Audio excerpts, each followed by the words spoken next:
Kanaaf asirraa iyyamee dhiifamuu osoo hin taane gurbaan qabamee seeratti dhihaachuu qaba. Yoo seerallee ta'uu baate dhufee deebii gahaa deebisuu qaba. Maaliif akka kadalage deebisaa wayituu qabu. Akki jedhamu kun dhugaa taanaan dhugumatti. Wallahi if nama jibbise jira. Dhiirummaa namaa if nama jibbisiisa. Dhiira ta'uu si qaanfachiisa. Waa dubbachuu si qaanfachiisa bakka. Maaliif daa'ima hadha sibiilli garaa isii keessa jiru taharra silaa har'a osoo rabbi nama kanatti qabu baate silaa hadha mangistiidha bara.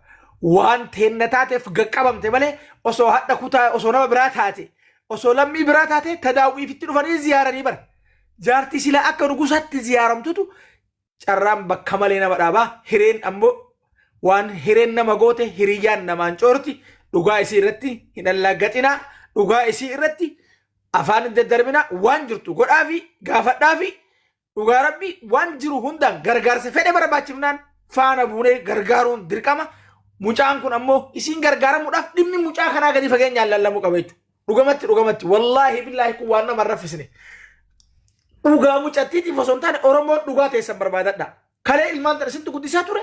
Ilmaan tana isintu bakkaan qaa ture. Isintu mucattii tana cinaa dhaabbataa ture.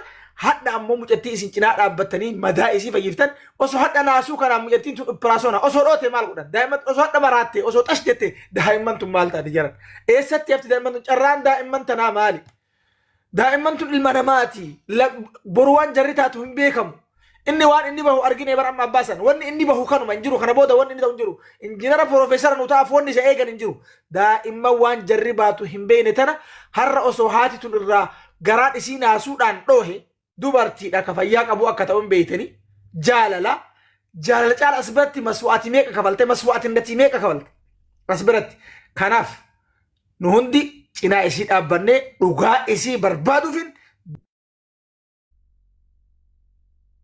dirqama kan keenya ilmaan Oromoo hundaati galatooma ulfaadhaa saafichoo nama baay'ee jira isirra dheeressuuf siifuuti yaa abshir ati jabduu namaati.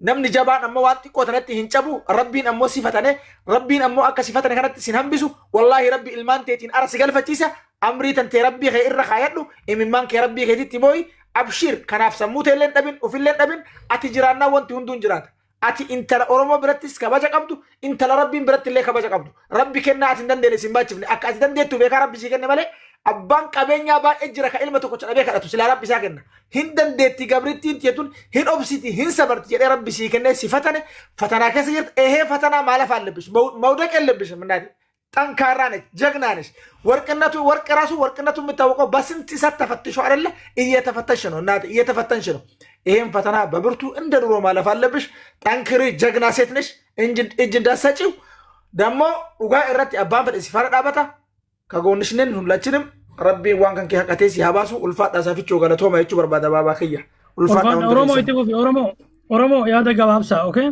ሁንድ ነማቱ ያደ ሰላም አለይኩም ወራህመቱላሂ ወበረካቱ ነዘለ ጅንተ እርገታራ ያደ ራፉና አየ ኦኬ ረኮን ቀቡ ኮርማ ሆሪ ኬሰ ቡሉ ገነማ ቤከን ጀአኒ ኪያን ኩን ድሩማዩም ጀቲተና ዋኒን ራወተለኒ ቤይተኒ namni ilmooshan kenna rabbi kenne kana sila wallahi suduu jarratti bu'eetin ilmoo tanaaf isillee ka guddisu hawaasni Oromollee dura bira dhaabbate wallahi hedduu beeyta ka siifuu kun hedduu mar'imaan kennaa nu balleessaa jira wallahi numaa balleessaa jira maaliif jara kenna namni yeroo kanatti ilmoo takkan guddifatu jaarsaaf jaartiin ilmoo biyya ormaatti takkan guddifatu sababa maal ta'eef jireenyi qaalee jireenyi mataa namaati ol darbee jira Oromo dhugaa dubbanne wanti jaarsummaa barbaachistu hin jirtu micattiin tun nu harka jirti rabbii gaditti nu harka jirti rabbii sii ta'ellemi nummoo rabbii wakiila Oromoo godheefii jira dhugaa jirtu walitti himna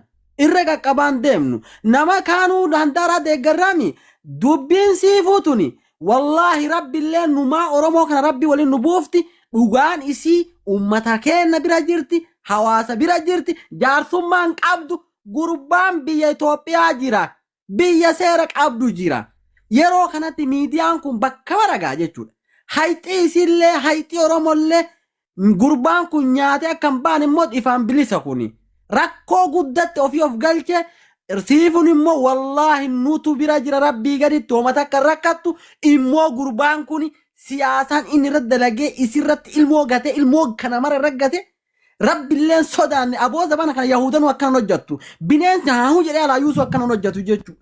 Wallahi hojjatu waraabessu ilmoo gatee biraan deemu wallahi billaa irratti du'a malee sini galte kuni bineensa caalu mootummaan biyyallee waan kana jala bu'eetiin seera jala aansee nama kana tarkaanfii irra fudhatuu qaba.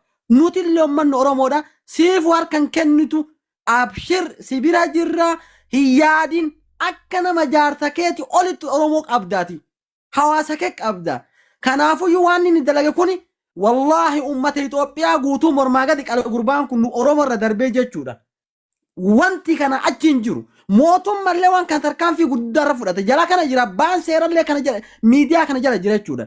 Nuti akka qeerroo Oromootitti akka qeerroo Itoophiyaatitti namni kun bakka jiru boolla jiru bahee hawaasa Oromoo hawaasa Itoophiyaa fuulduratti haddin irraa fudhameetiin seera galgaluu qaballee ammallee wanti siin barbaaddu guutuun hin argama waraqaallee hin argama hayxisillee hin argama haqa Oromooti immoo haqa Oromooti wallahi micattii tan namni yeroo guddisaa jiru intala mana maadaamii keessa dalaytuu fi micaa hoolaa eegutu wallahi qarqaaree micattii ilma tan guddifataa turte inni maan guddifnee dhugaa dubbanne yoo ka dhugaa dubbannu taate hawaasni Oromoo ilmoo kana irratti hin gatu ammallee abdii rabbi jabaadhatii yaada bareeda qabdanii rabbiin isa itti halaalu yeroo gabaabatti rabbiin mirga sirraa aansu. Ulfadhu yaada gaarii Doktor Kofalee Doktorri rafee Qeerroo fi xiqqoo bahu waan gabaabaa tokko dubbadhee bahu. Dubbadhaayyee. Wanni ani jechuu barbaadu ani wanni martinuu huyna kiyyaa ol ta'ee jennaan kanan gara sooshaal miidiyaa kana fidee taateen narra taate kun waan har'aa yookaan waan kaleessaatii miti waan waggaa afuriiti. Ani ragaa waan hundallee nin qaba. Ka inni gabbee uummata Oromootti hawaasa Oromootti illee himadhu naan jedhellee nin qaba. Ka inni ammoo fuula keetti asiidallee nin naqa ilmaan keellee si jalaan balleessa naan jedhe. Waan hunda isaatuyyuu arragaa gahaa qaba. Wanni an ammootu hanga yoonaa waggaa kana hunda obsee fi isaa wajjin jiraachaa ture. Namni kuni abbaa ilmaan kiyyaati. Aarsaa ammootu bultiidha kafalanuu kafaluun qaba. Akkasuma ammootu hawaasni Oromoo kaleessa na wajjin rakkatee bu'aa bu'ii baay'ee na wajjin dabarse gabbahee dhimma isaa kanallee inaasa'u. Ammoo hamilee ilmaan kiyyaatiif waan abbaa isaanii yoo sooshaal miidiyaa kanarratti ka'ee dubbadhe ilmaan kan koborsammuun isaanii nagaa naan ta'u ka jedhamuufan obsee asiin gahee mana hidhaa keessatti illee isaa wajjin rakkachaa si gale aarsaa baay'ee isaa wajjin hin kaffalee maaliif haati keenya aarsaa baay'ee kaffaltee asiin nu geesse si gale bultii jechuun waan qorqorroodhaan ijaaramee miti waan jabaadha. Ammoo ilmaan kana abbaa malee guddisuu waan hin barbaanneef maqaa guddaa kana qabaadhee wanti hin taane sooshaal miidiyaa kanarratti akka deemu waan hin barbaanneef hamilee ilmaan kiyyaatiif jecha maqaa guddaa kana ammoo kennaa rabbiin nuu kanne kana of hin salphisnu jecha obseetiin beeytee namni gaafaan sooshaal miidiyaa kanarra bahee dubbadhu mucattiin maraattuudha naan jedhu sii galee sammuun qabdu naan jedha koomantii namaa jalee waan deemeela garuu an kaayyoo ilmaan kiyyaa maraattuu na godhe. Waan baay'een obsee asiin gahadhe an har'as borus rabbii guditti kanan qabu isini waan ta'eef ani isini kennadhee jira kara zarii isaatiin illee itti bilbilee ittiin haasa'ee namni na jalaa dubbatu dhabamee ilmaan tun ilmaan sareeti moo ilmoo namaati naan hin jenne eega gaafa ilmaan kun dhalattuuti maatiin isaaniillee qubanan qaban eega inni hidhameellee eega inni amma biyya tokko namni silkii na jalaa kaasee natti dubbatee ilmaan kiyya irratti